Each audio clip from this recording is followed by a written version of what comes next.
in chapter 2 of the book The Pivot by Kim Gallo.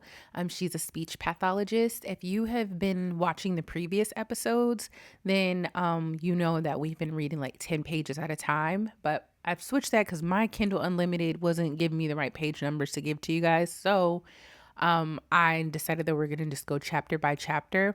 It is more pages, so totally understand if it's too much. You can always get the summary from me in the episodes, but if you do want to read for yourself and get even more in-depth information, I definitely recommend you get the book. So the description is always in the episode link. I'm at the link is always in the description. Said that too fast, okay? So that you can get the book if you haven't gotten it yet. So right now, we finished chapter 2, and I'm going to give you guys a summary of some really cool tools that Kim provided us as parents and even as individuals that are dealing with autism. And so she talked about not only the 5 senses that most of us are aware of, but there are these 3 extra senses that we're really not taught about. And that's the vestibular, the interoceptive, and the proprioceptive.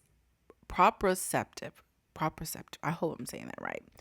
But those are the 3 extra senses that when it comes to autism, and we'll dive in a little bit more of where we have that disconnect between the neurotypical and the neurodivergent and their way of receiving things. So she gave us some really good tools to help us navigate our environments and situations. And so I wanted to jot those down and share those with you just in case you're not able to read the chapter.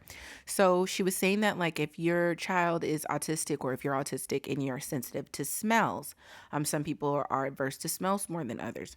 Then one of the things that you can do is to, use unscented shampoos. So I'm sure the parents who have children who are autistic or on the neurodivergent spectrum that have sensitivity to smells, you may already know that, but some people don't, don't want to assume, and that's okay if you don't. That's what we're here for, to share information with each other. If they do the opposite of being like, instead of being adverse, which is like, no, like, they're going into a Sephora and they're just like nauseated because all the perfumes, maybe they shouldn't go to Sephora. Maybe you should order it online instead, if possible. There's just certain things that you may have to avoid. But if your child is like kind of obsessive with certain smells and can get into situations where maybe they're standing a little too close to someone because they really like the way they smell, or they're sniffing people's hair or something like that because, they just really, really like the way that it smells.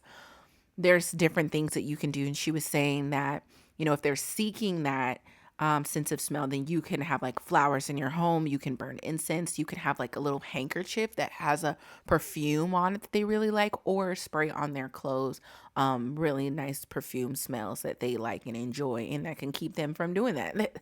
Right. Like, that's such a great tool and a tip that helps the parents, where you don't have to go and explain to people why your child is sniffing, or even an individual if you're an adult and you do that.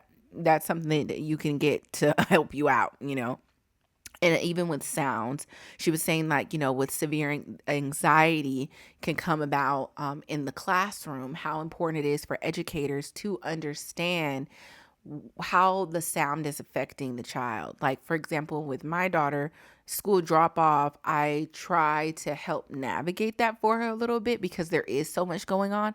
Shoot, I get overstimulated and I start thinking to myself, am I on the spectrum? Do I have autism? Probably. But I have to help her navigate that. Like, it's a lot. So I'll ask her, like, oh, do you want to play in this slide? Or do you want to sit down here? Or do till she shows me that she's feeling comfortable, and she'll tell me bye. But it is important to be aware of that it is a lot in the classroom to take in, and they may need some space or a personal space. Like, her first teacher, she really understood that, and she would have a little area where G can just play Legos because she loves to build things. So she would let her just do that for a little bit and then come back to activities just because sometimes she knew that she needed her alone time.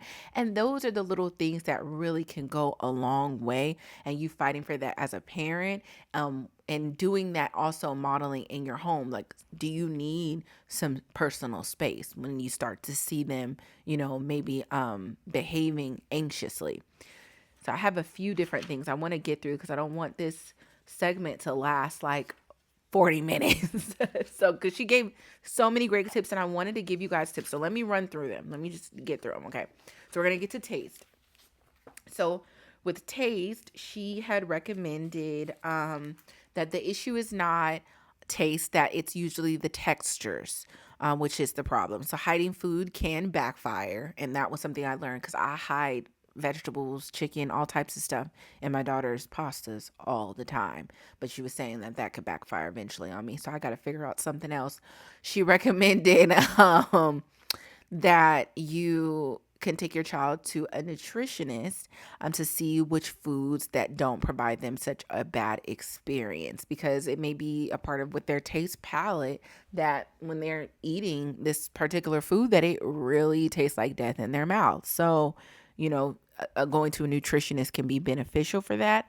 My daughter's occupational therapist, when we were going through the whole feeding thing, because she went from eating pretty much anything to being very picky about what she would not eat, and had about like 5 food items that we would have to like rotate between. And thankfully one of them is one that I can like hide different things into. So his thing was more so of like introducing preferred and non-preferred simultaneously together. And that did help in ways to open her up to where she'll try things at least now. So that was one of the ways that an actual therapist, I don't want to say actual because Kim is an actual therapist too, an occupational therapist had recommended.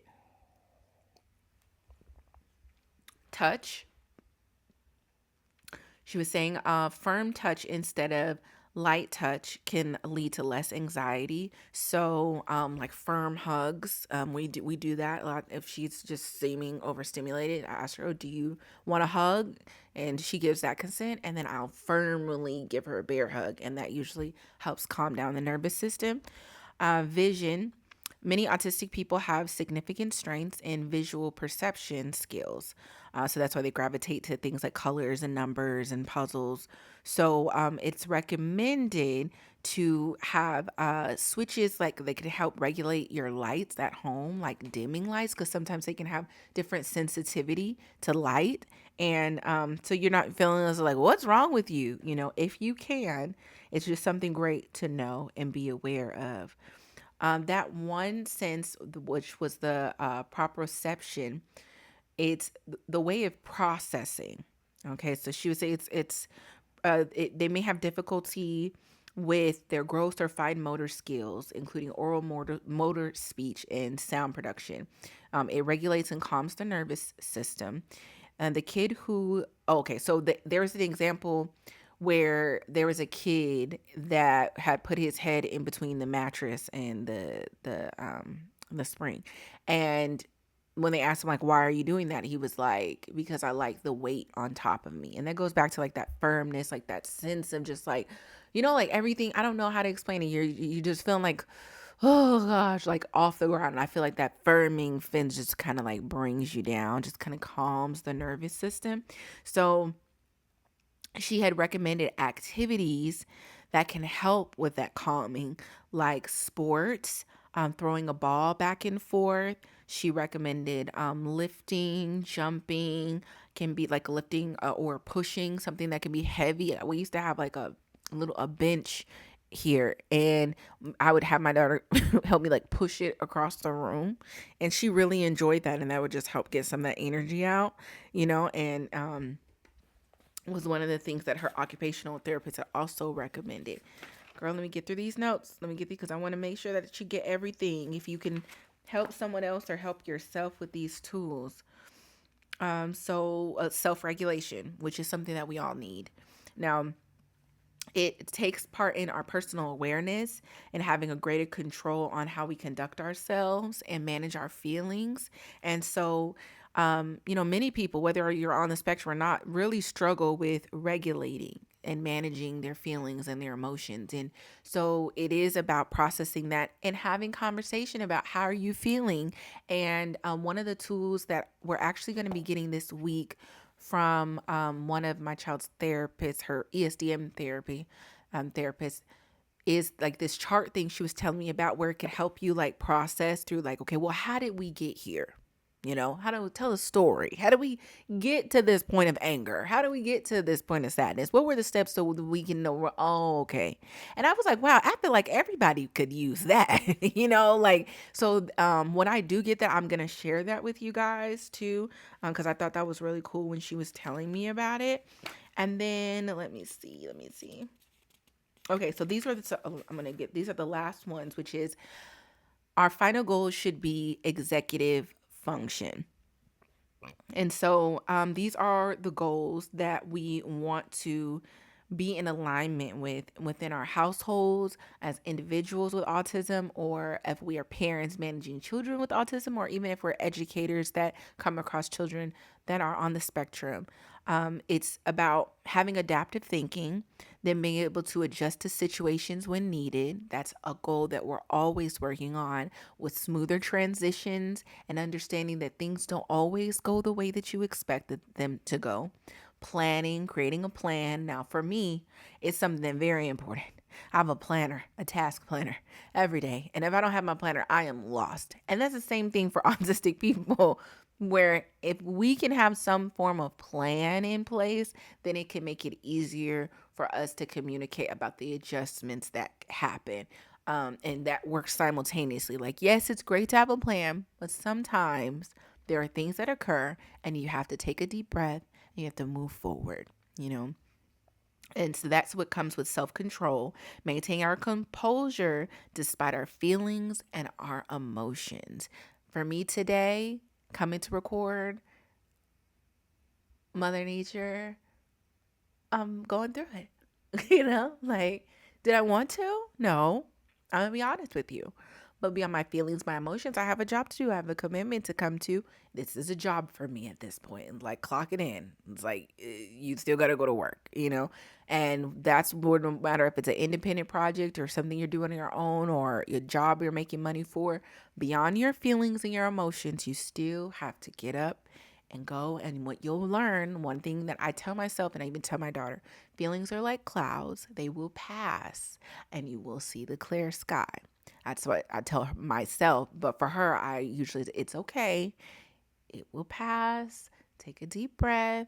You won't always feel this way. You could also feel this way, because she's 4. So I have to talk to her a little bit different. But that's the thing. It's like feelings are literally like clouds. So you have to know how to manage them and allow them to pass, and don't get stuck in thinking that the sun is not above the clouds, because it always is. So she talked about organization. Arranging things in order to maintain some order is very helpful in your home. And so I wanted to jot all these down and give to you because, like I said, I know a lot of us don't have the same amount of time to read the book and do the pages and everything. But I think these are some wonderful tools that can really help us better understand how to manage things and not be so frantic, especially dealing with meltdowns that happen in the public space. I really got from this chapter how to better understand the way my daughter is receiving the world, if that makes sense. Because I feel like in the last chapter, when we really more so focused on, okay, yes, there's a difference. It's not a disability. Okay, now we're getting in depth in chapter 2 of what are the details of that difference, which is how is it that your brain and your body is receiving the world, and how is that affecting your way in communicating and connecting. Like she gave at the end of the chapter, one of her scenarios. And it's like this child who was talking with someone, and the person was like, well, why aren't you making eye contact with me and like listening to me? And they were like, well, I can't listen to you and look at you at the same time, because if I look at you, then I can't understand what you're saying.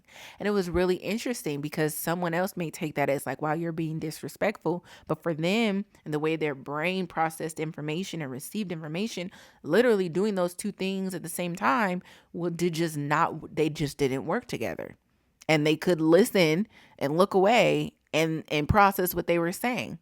So that was the beauty I felt in this chapter of like getting more in depth of learning about our senses. And I'm even learning more about my own senses of like, wow, okay, like how do I receive that, and how the sounds and sense and my taste, all these things, how does this apply to me too? So I hope that you enjoyed it. And yeah, let's get into our next segment. We're going to get into our business lesson story time.